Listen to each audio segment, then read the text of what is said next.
Hello बच्चों, I hope आप लोग काफ़ी अच्छे होंगे। और हमने जो पिछला वीडियो डाला था उसमें हमने ऑर्गेनिक कंपाउंड्स के बारे में पढ़ा था। ऑर्गेनिक कंपाउंड्स में आप लोगों ने पढ़ा था कि कार्बन कॉन्टेनिंग कंपाउंड्स होते हैं और साथ में हमने हाइड्रोकार्बन को भी पढ़ा था, यानी कि हाइड्रोजन और कार्बन से मिलकर के हाइड्रोकार्बन बने होते हैं। हाइड्रोकार्बन को पढ़ने के साथ साथ हाइड्रोकार्बन के टाइप्स भी देखे थे, जिसमें हमारे सामने 3 टाइप्स आया था। एक तो सेचुरेटेड, अनसेचुरेटेड एंड एरोमेटिक। हमें स्पेशल फोकस किस पे करना था? सेचुरेटेड पे और अनसेचुरेटेड पे। ठीक, सेचुरेटेड एंड अनसेचुरेटेड में हमने जो देखा था वो क्या देखा था? एल्केन, जिसका general formula CnH2n+2, alkene CnH2n और एल्काइन CnH2n-2। याद करने का सबसे बेहतरीन तरीका है, आपको तो ये याद होगा कि एल्केन, उसके बाद आता है एल्कीन और फिर आता है एल्काइन। CnH2n सब में कॉमन है। क्या है? CnH2n जो है ना सब में कॉमन है, ये वाला पार्ट जो है सारे में कॉमन है CnH2n। लेकिन पहले +2 ऐड किया जाता है, फिर इसमें से +2 को माइनस कर दिया जाता है तो ये पूरा का पूरा +2 हट जाएगा, और फिर जो CnH2n है फिर हम लोग लास्ट में क्या करते हैं? -2 कर देते हैं।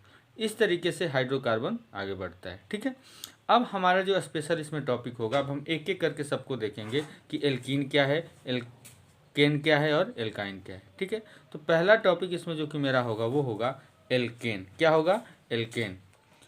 तो शुरू करते हैं एल्केन। लेकिन एल्केन को पढ़ने से पहले हम लोग को जो स्पेशल ध्यान रखना होगा कुछ इंपॉर्टेंट टर्म्स का, जिसका कि हम जिक्र करते हैं, वो है रूट वर्ड। क्या बोलते हैं उसको? Root word. रूट वर्ड जानने के बाद हमें जो है ना एल्केन, एल्कीन और एल्काइन पढ़ने का मजा आएगा। अब रूट वर्ड क्या है? तो जैसे एक तरफ हम लिखेंगे नंबर ऑफ सी एटम, यानी कि कार्बन एटम, और दूसरा तरफ हमारा क्या होगा? Root word. ठीक है, अब देखिए जब कार्बन एटम एक होता है, यानी कि 1 कार्बन एटम रहेगा, तो उसका नाम होगा मेथ। उसके बाद से जब 2 होगा तो उसको बोलते हैं इथ। 3 होगा तो उसको बोलते हैं प्रोप। 4 होगा तो उसको बोलते हैं ब्यूट।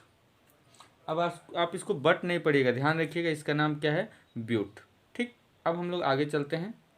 पेज हमारा फुल हो गया, पेज को हम टर्न करेंगे या फिर साइड में हम लिखते हैं। फिर अगर 5 रहता है तो इसको बोलते हैं हम लोग पेंट। 6 रहता है तो इसको बोलेंगे हम लोग हैक्स। 7 रहेगा तो इसको बोलेंगे हैप्ट, और 8 रहेगा तो इसको बोलते हैं ऑक्ट। 9 रहेगा तो इसको बोलेंगे नॉन, और 10 रहता है तो इसको बोलते हैं हम लोग डेक। ये हमारा रूट वर्ड हुआ, और इसी रूट वर्ड के सहारे जो है ना हम लोग नोमेनक्लेचर भी देखेंगे। ये बात आपको ध्यान में रखना है। तो ये रूट वर्ड आपको क्या करना है? कॉपी पेन पे वीडियो को पॉज कर देना है और फिर इसको क्या करना है? लिख लेना है। ठीक है, क्योंकि ये रूट वर्ड ही हमें हेल्प करेगा कि हमें आगे एल्केन, एल्कीन, एल्काइन, फिर से फंक्शनल ग्रुप में एल्कोहल, एल्डिहाइड, कीटोन, इन सभी का नाम कैसे हम लोग रखेंगे। ठीक, तो अब हम चलेंगे, हम अपने जो टॉपिक था जिसको पहले बताया गया था, एल्केन। ठीक है, तो अब हम हेडिंग डालते हैं एल्केन के। आपके सामने हमने हेडिंग डाला एल्केन। ठीक, ये हमारा है ये हमारा टॉपिक क्या है? एल्केन है, और एल्केन के टॉपिक को हमने क्या किया है? रख लिया है। अब एल्केन के बारे में हम लोग इसमें जानते हैं। ध्यान दीजिएगा, एल्केन का जनरल फार्मूला आपने क्या बताया था? CnH2n+2। ये हम लोगों ने देखा था कि ये क्या है? एल्केन का जनरल फार्मूला है। जहाँ पे C क्या है? C है कार्बन एटम, N क्या है? नंबर ऑफ कार्बन एटम, और उसके बाद से H क्या है? हाइड्रोजन। हाइड्रोजन एटम की बात बोल रहा है। ठीक है, अब ये बताएगा, ये हमारा क्या है? CnH2n+2। मान लीजिए कि अगर एक कार्बन हमारे पास है तो कितने हाइड्रोजन इसके साथ जुड़ेंगे, अगर 2 कार्बन है तो किसके साथ कितने हाइड्रोजन जुड़ेंगे, और अगर 3 कार्बन है तो इसके साथ कितने हाइड्रोजन जुड़ेंगे, ये पता हम लोग को इस जनरल फार्मूला से लगेगा। ठीक है, यहाँ तक कोई प्रॉब्लम आई थिंक आप लोग को नहीं हो रहा होगा। अगर आप लोग को कोई भी प्रॉब्लम होगा तो आप क्या कीजिएगा कि कमेंट बॉक्स में बता दीजिएगा। साथ ही अगर आपको पढ़ाई बहुत अच्छी लग रही है तो आप चैनल को सब्सक्राइब जरूर कीजिएगा, ताकि आगे के अपडेट भी आपको आसानी से मिल सके। ठीक, अब हम लोग एल्केन सीरीज के कुछ जो है इम्पोर्टेंट फार्मूला बनाएंगे। अगर सोचते हैं कि हमारे पास जो है ना कार्बन 1 रहता है तो फार्मूला क्या बन के आएगा, कार्बन अगर 2 रहेगा तो क्या फार्मूला आएगा, फिर कार्बन 3 रहता है तो किस तरीके का फार्मूला निकल के सामने आता है, चलिए हम लोग देखते हैं। तो इसके पहले जो है ना 3 मेंबर हैं, इन तीनों मेंबर को हम लोग देखते हैं। सपोज हमारे पास अगर C=1 रहता है, यानी कार्बन हमारा क्या है, यहाँ पे 1 है, एक सिंगल एटम है, तो हम क्या करेंगे C1, H क्या है H 2 × 1 + 2, बॉड मास को फॉलो करेंगे तो क्या हो जाएगा CH4, C1H4। क्योंकि 1 है तो हमें यहाँ पे 1 लिखने की ज़रूरत नहीं है, तो हम लिखेंगे CH4 डायरेक्ट। बात समझ में आ रही है। अब रही बात इसके नाम की, तो नाम तो हम लोग आगे देखेंगे जब IUPAC नेम हम इसका बताएंगे तब। ठीक है, अब इसका दूसरा मेंबर करते हैं। इफ़ C=2, फिर क्या होगा, तो C= जब 2 हो जाएगा तो C2H2 × 2 और +2।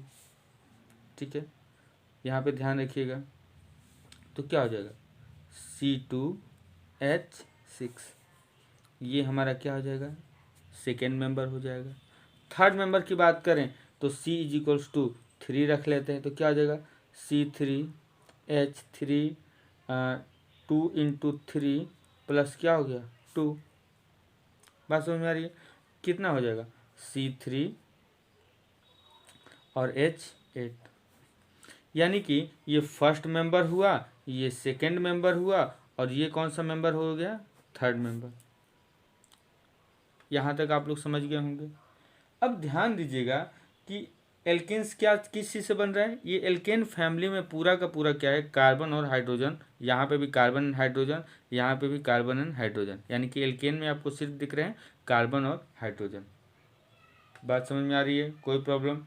ये होता है एल्केन जो होते हैं वो सिंपलेस्ट ऑर्गेनिक कंपाउंड्स होते हैं। ये क्या होते हैं, सबसे पहले बात आपको ध्यान रखना है, alkanes are simplest organic compound.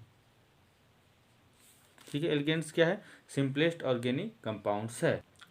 अब हम इसका स्ट्रक्चर बनाने की कोशिश करते हैं। ठीक है, ध्यान दीजिएगा, एल्केन का स्ट्रक्चर बनाएंगे तो एल्केन में सबसे पहले हम लोग CH4 यानी कि मीथेन का स्ट्रक्चर हम लोग बनाते हैं। मीथेन का स्ट्रक्चर कैसे बनेगा 1, और इसके बाद में कितने कार्बन है 4 कार्बन इससे अटैच है, 1 2 3 एंड 4 कार्बन यहाँ पे क्या है अटैच्ड है। बात समझ में आ रही है। अब 4 कार्बन अटैच होने की वजह ये क्या हो गया हमारा CH4। ठीक है, यहाँ पे अब क्या दे रहे हैं कार्बन के साथ हाइड्रोजन अटैच है, यहाँ भी हाइड्रोजन है, यहाँ भी और यहाँ भी, यानी कि आप जानते हैं कि कार्बन जो है टेट्रा वैलेंसी होता है, इसके साथ मोस्ट ऑफ दी 4 जो है अटैच हो सकते हैं।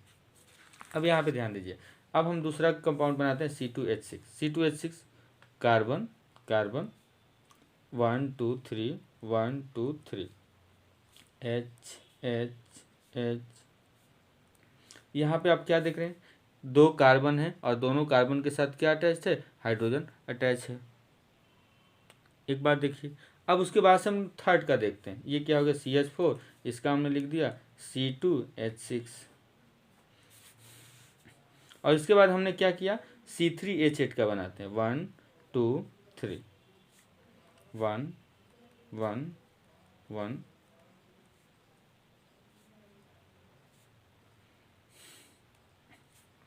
कितना हो गया C3H8 हो गया।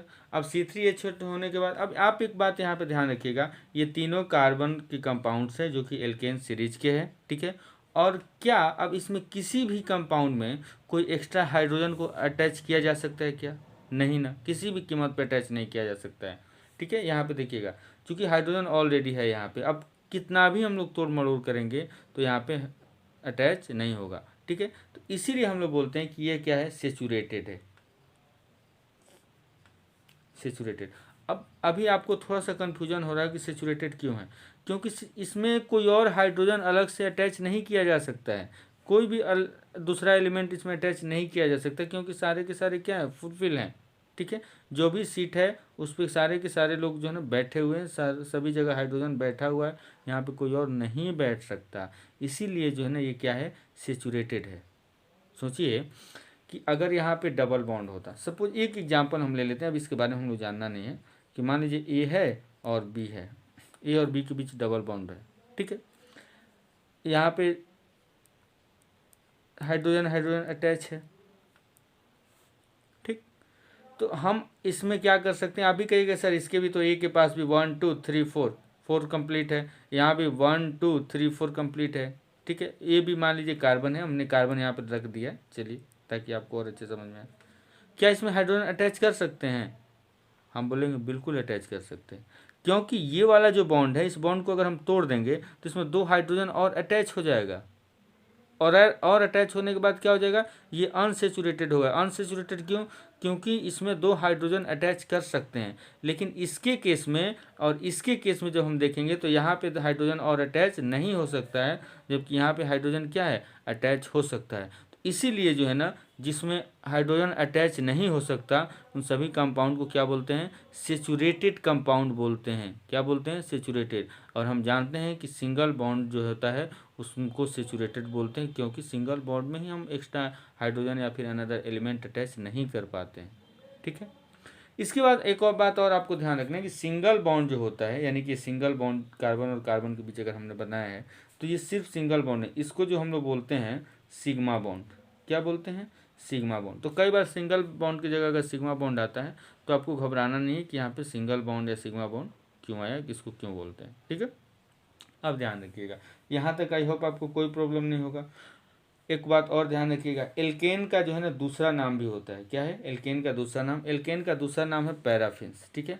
तो हम लिख देते हैं second name of alkane, alkane is paraffins. इसको हम लोग क्या बोलते हैं, पैराफिन्स भी बोलते हैं। अब क्या करना है, अगर एल्केन के बारे में पूछे तो आपको 2-3 पॉइंट, जो सिग्मा बॉन्ड है, पैराफिन्स है, सेचुरेटेड है, ये सभी कुछ जो है ना एक्स्ट्रा ऐड कर देना है। इससे क्या होगा, आपकी कॉपी में जो है ना वैल्यू एडेड हो जाएगा, पहली बात। और दूसरी बात ये होगी कि एग्जामिनर लेगा बच्चा काफ़ी पढ़ गया है, फिर तो एकदम दिल खोल के नंबर देगा, और एकदम कोई भी क्वेश्चन होगा एकदम डायरेक्ट टिक मारेगी, ये पढ़ क्या है बच्चा, क्योंकि पहले उसको पता चल गया कि बच्चा जो है ना इतना सारा डीप स्टडी करके आया है। एल्केन्स को पैराफिन्स भी बता रहा है, सिग्मा बॉन्ड भी बता रहा है, सेचुरेटेड है ये भी बात बता रहा है। तो ये थोड़ा सा आपके लिए वैल्यू एडेड मटेरियल का काम करेगा, ठीक है। अब एल्केन को हमने समझ लिया है। इसके साथ अब इसमें जो कंपाउंड्स हैं, जैसे कि C3H8 है, C2H4 है, ठीक है, या फिर CH4 है, इन सब का नाम भी तो होता होगा। कब तक कितने का फॉर्मूला हम लोग रटेंगे, तो हम बच्चा लोग आपको बताएंगे कि इसका नाम कैसे रखेंगे, ठीक है, ध्यान रखिएगा। तो अब हम चलेंगे एल्केन के नेमिंग पे, ठीक है। हम यहाँ पे हेडिंग डाल देते हैं,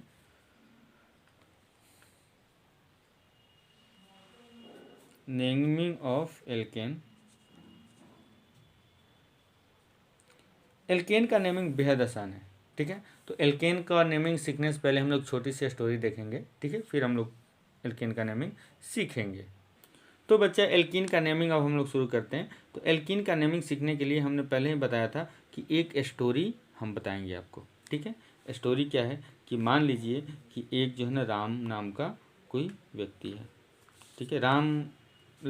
राम हरि कर देते हैं, राम हरि। ये राम हरि नाम का कोई व्यक्ति है और इसकी जो है ना 3 बहनें हैं, A, B और C। मान लीजिए एम का नाम है रामकली, सी का नाम है श्यामकली, बी का नाम है कृष्णकली, कोई भी नाम कली कली ऐड कर देते हैं। शादी के वर्षों बाद जो है ना, बहुत सारे समय बीत जाने के बाद जो है ना, राम हरि को एक बच्चा होता है, पी कुमार। अब ये नाम हमने रखा नहीं, अभी पी कुमार है, वेरिएबल है, ध्यान रखिएगा, इस पर कोई भी नाम बन सकता है, ठीक है। अब जो है ये तीनों क्या है, इस बच्चे की बुआ हुई, नाम रखने का अधिकार किसको गया, बुआ को गया, ठीक है। सबसे छोटी बुआ ए है और राम हरि ने कहा कि चलो एक काम कर, तुम बहन में सबसे छोटी हो और इस बच्चे की सबसे छोटी बुआ हो, तो तुम इसका नाम कुछ रख दो। और उसने नाम रखा क्या, विकास। क्या नाम रखा, विकास। एक सिंपल है कि उसने नाम रख दिया विकास। ए ने क्या नाम रखा है इसका, विकास। लेकिन आपको जानते हैं फुआ और फूफे के चौक चले। यहाँ पे क्या हुआ कि ये जो सी बू वाली बुआ थी वो रूठ गई, हमारी तो कोई वैल्यू ही नहीं है, सारा काम ऐसे करवाया जा रहा है। तो हुआ कि तुम भी कोई नाम रख दो, ठीक है। इसने रखा इसको विवेक। बच्चा एक ही, एक का नाम, उसी बच्चे का नाम एक आदमी ने विकास रखा और दूसरा जो है विवेक रखा। क्योंकि ये बुआ जो है ना, ये वाली जो बुआ थी उन्होंने पहले रख दिया था, तो इसको ये मान लिया गया कि ये इसका जो है ना IUPAC नेम है। IUPAC नेम यानी कि कहीं भी इसके सर्टिफिकेट होगा या फिर बर्थ वाला फॉर्म होगा, कोई भी सर्टिफिकेट स्कूल वाला है, बच्चा पास कर गया 10-12, सब में जो है ना इस विकास नाम को पब्लिश किया जाएगा। लेकिन गांव के जो लोग होंगे वो उसे विवेक बुलाएंगे, ये सिर्फ गांव के लोग, समाज के लोग, रिश्तेदारी के लोग जानेंगे। तो यहाँ पे ध्यान देना बच्चों कि जो यहाँ पे विकास है, क्या है, ये जो यहाँ पे विकास नाम है, इसको हम लोग बोलेंगे कि ये IUPAC नेम है। IUPAC का फुल फॉर्म होता है international union of pure and applied chemistry, ठीक है, international union of pure and applied chemistry. और ये जो विवेक नाम है, विवेक नाम को हम लोग बोलेंगे ये है कॉमन नेम, CN, यानी कि सिर्फ गांव नगर के लोग जानेंगे, आसपास के लोग जानेंगे, ठीक है। ये बात आपको ध्यान रखना है। ठीक इसी तरह जो है हम लोग ऑर्गेनिक कंपाउंड्स कोई भी होता है उसका नाम रखते हैं। जैसे मान लीजिए कि ये C3H4, C3 जो है H8 एक कंपाउंड है, इसका नाम रखना होगा तो किस तरीके से रखा जाएगा, तो इसका नाम भी दो तरीके से रखा जाएगा। एक तो इसका कॉमन नेम होगा, दूसरा होगा IUPAC नेम, जिसको हम लोग IPAC नेम भी बोलते हैं। IUPAC बच्चा क्या है कि देखिए, अलग अलग देशों में किसी कंपाउंड का नाम अलग अलग हो सकता है। तो हम लोग जानते हैं कि अभी ग्लोबलाइजेशन का दौर है, सूचनाएं एक दूसरे के साथ साझा की जा रही है। तो IUPAC नाम का एक जो है संस्था है, ठीक है, साइंटिस्ट की, उन्होंने कुछ रूल्स सुझाए हैं कि अगर कोई भी कंपाउंड हम बनाएंगे, अगर नया कोई भी कंपाउंड बनता है तो उसका नाम क्या रखा जाएगा, ये IUPAC के रूल के अंतर्गत तय होता है, ठीक है। और IUPAC रूल के हिसाब से उसका नाम रखा जाता है। इन IUPAC रूल के बारे में धीरे धीरे हम आपको समझाएंगे, ठीक है, और उसी के अनुसार नाम रखना सिखाएंगे। तो इसमें हम लोग को कॉमन नेम पे ज़्यादा फोकस नहीं करना है, हमारा मेन फोकस होगा IUPAC नेम पे। तो चलिए हम लोग एल्केन के